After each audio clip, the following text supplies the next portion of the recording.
आज इस वीडियो में सिखाएंगे कि इंग्लिश बोलना और लिखना बिल्कुल आसान तरीके से कैसे सीखें। बेसिक ग्रामर सीखने के बाद भी बेसिक आपका कंप्लीट हो जाता है, इसके बावजूद भी इस तरह के सेंटेंस बोलने में आपको दिक्कत होता है। जैसे मान लीजिए हम देखते हैं कि मैंने ही उसे देखा। अब यहाँ पर मैंने ही, अब ही के लिए क्या यूज़ करेंगे, कौन सा वर्ड यूज़ होगा, कौन से ग्रामर का रूल यूज़ होगा, और ये सब सोचते ही स्टूडेंट्स रुक जाता है, ना बोल पाता है पर न लिख पाता है। उसके बाद देखेंगे शायद ही, फिर ने ही क्या होगा। मान लीजिए राम ने ही रावण को मारा, तो ने ही, और इसके लिए कौन सा इंग्लिश वर्ड यूज़ करेंगे ये आपको बताएंगे।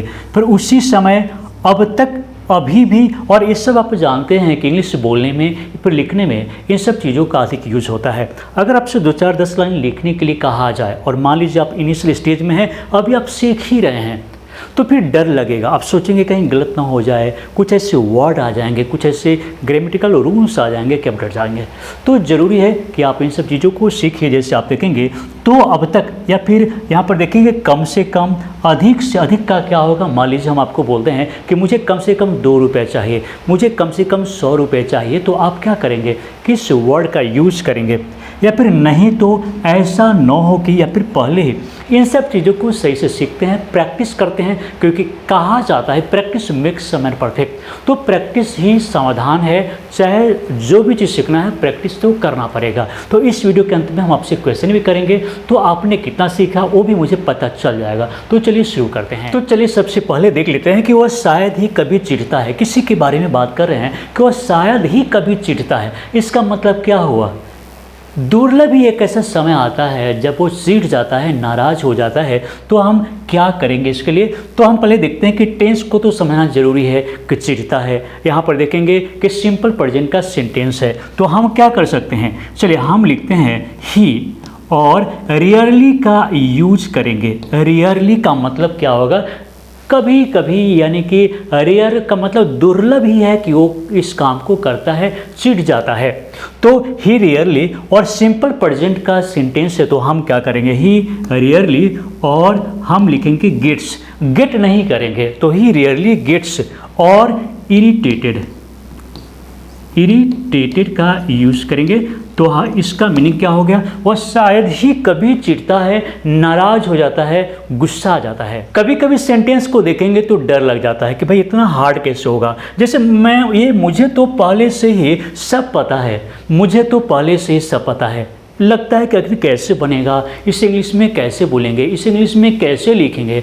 तो हम क्या करेंगे इसके लिए, मुझे तो पहले से ही सब पता है। सिंपल सेंटेंस है, किसका है, सिंपल प्रेजेंट का है, तो हम क्या करेंगे कि आई नो का यूज़ करेंगे। जैसे पहले से ही, यहाँ पर है कि मुझे तो पहले से ही पता है, तो हम क्या करेंगे, आई ऑलरेडी, आई ऑलरेडी, और इससे याद करेंगे क्योंकि इस तरह से बहुत सारे सेंटेंस को बना सकते हैं। I already know everything, I already know everything,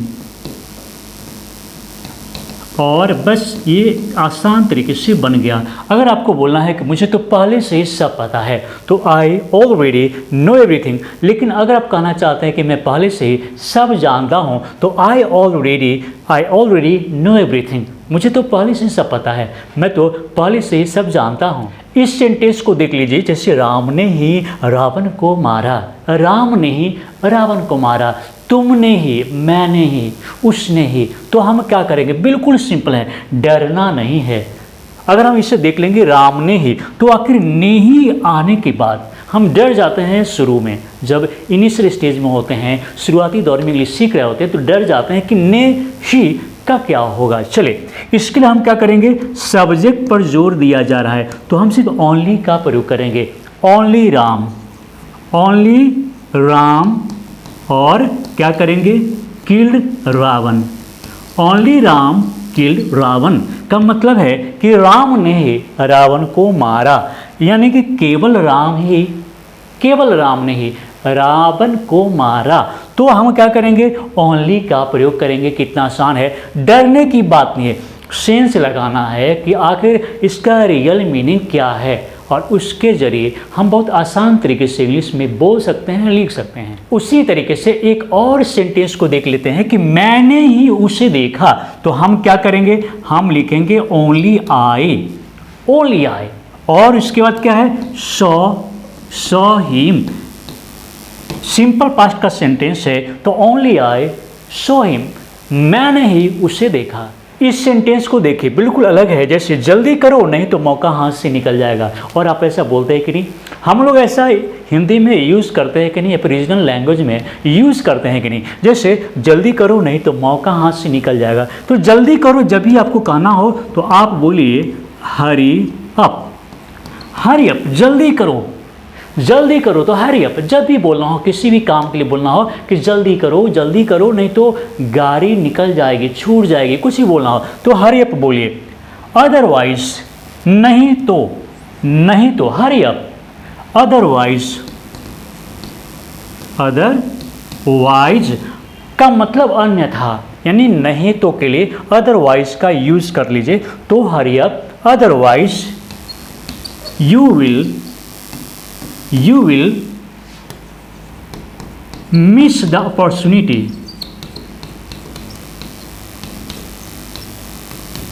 Otherwise you will miss the opportunity. Hurry up, otherwise you will miss the opportunity. जल्दी करो नहीं तो मौका हाथ से निकल जाएगा। अब ये कैसे हुआ, you will miss the opportunity कैसे हो गया? तो हम किससे कह रहे हैं, सामने वाले व्यक्ति को कह रहे हैं, वही मौका को यानी कि हाथ से निकल जाएगा, उसके हाथ से निकल जाएगा। तो हम क्या करेंगे, सब्जेक्ट को पहचानना पड़ेगा कि सब्जेक्ट कई बार हिडन भी होता है। जल्दी करो किससे कह रहे हैं, सामने वाले व्यक्ति को कह रहे हैं। तो यहाँ पर भी इंपरेटिव सेंटेंस को यहाँ पर यू हिडन होगा तो हरी अप, और उसके बाद otherwise you will miss the opportunity का मतलब है कि जल्दी करो नहीं तो मौका हाथ से निकल जाएगा। इस सेंटेंस को देखेंगे, जैसे समय से जाओ ऐसा न हो कि गाड़ी छूट जाए, समय से इस काम को करो तो कैसे होगा। जब भी आपको बोलना हो कि समय से जाओ तो हम बोलेंगे go on time, go on time. समय से जाओ, समय से पढ़ो, समय से इस काम को करो तो क्या करेंगे, गो ऑन टाइम यानी go on read on time,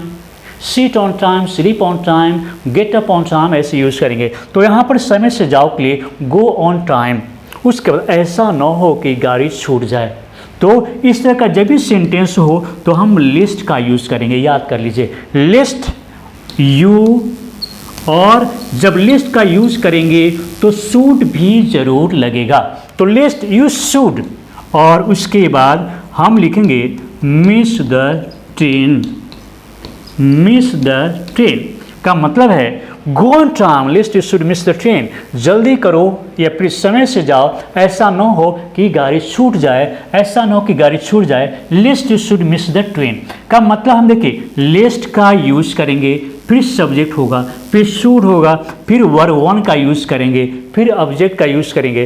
तो लिस्ट का प्रयोग जरूर करेंगे कब, जब भी ऐसा न हो कि ऐसा हो जाए, तो ऐसा न हो कि गाड़ी छूट जाए, कहीं गाड़ी न छूट जाए। मान लीजिए हम कहते हैं कि समय से जाओ, कहीं गाड़ी न छूट जाए, उस कंडीशन में भी आपको लिस्ट का प्रयोग करना पड़ेगा। जैसे list you should miss the train, list you should miss the train, कहीं ऐसा न हो कि गाड़ी छूट जाए। इस तरह का सेंटेंस तो बार बार बोला जाता है कि उसी समय मैंने एक सांप देखा, उसी समय वो चला आया, उसी समय मैं वहाँ पहुँच गया। तो उसी समय के लिए क्या करेंगे, उसी समय, तो हम क्या करेंगे, हम लिखेंगे जस्ट देन, जस्ट देन उसी समय। उसका जो भी सेंटेंस आ रहा है, जैसे मान लीजिए कि हम लिखते हैं कि I saw a snake, I saw a snake, उसी समय मैंने एक सांप देखा। Just then I saw a snake, just then I reached there, just then I gave him a slap, just then I did this. तो कुछ भी, तो आप क्या करेंगे, जब भी आपको बोलना हो कि उसी समय, तो इसके लिए जस्ट देन याद रखिए। इस सेंटेंस को देख लीजिए, जैसे मैंने अब तक आपका नाम नहीं सुना है, मैंने अब तक आपका नाम नहीं सुना है, तो क्या है, प्रेजेंट परफेक्ट का सेंटेंस है, तो हैव हैज प्लस वर्ब 3 का प्रयोग होगा। तो हम क्या करेंगे, आई have not heard, I have not heard your name, I have not heard your name, मैंने आपका नाम नहीं सुना है। लेकिन अब तक के लिए क्या करेंगे, हम लिखेंगे सो फार, मैंने अब तक आपका नाम नहीं सुना है, तो I have not heard your name so far.